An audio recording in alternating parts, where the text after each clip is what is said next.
বিসমিল্লাহির রহমানির রহিম। সম্মানিত ভিউয়ার্স, আসসালামু আলাইকুম।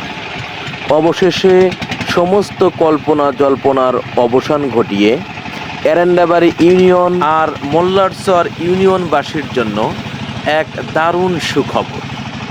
সুখবরটি হচ্ছে, মৌলবীরচর হয়ে সানন্দবাড়ি যাওয়ার জন্য পারাপারের যে খেওয়াটি আছে, এই জায়গায় বড় একটি ব্রিজ হতে যাচ্ছে।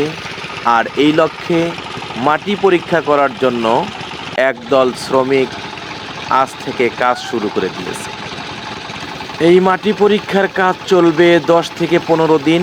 নমুনা সংগ্রহ করে নিয়ে যাওয়া হবে পরীক্ষাগারে, সেই অনুপাতে হবে বাজেট, তারপরেই হবে আমাদের কাঙ্ক্ষিত সেই ব্রিজ। মহান রব্বুল আলামিনের দরবারে শুকরিয়া আদায় করছি যে মহান রব্বুল আলামিন আমাদের দুঃখ দুর্দশা আর হতাশা দূর করে একটি ব্রিজের ব্যবস্থা করে দিচ্ছেন। আলহামদুলিল্লাহ।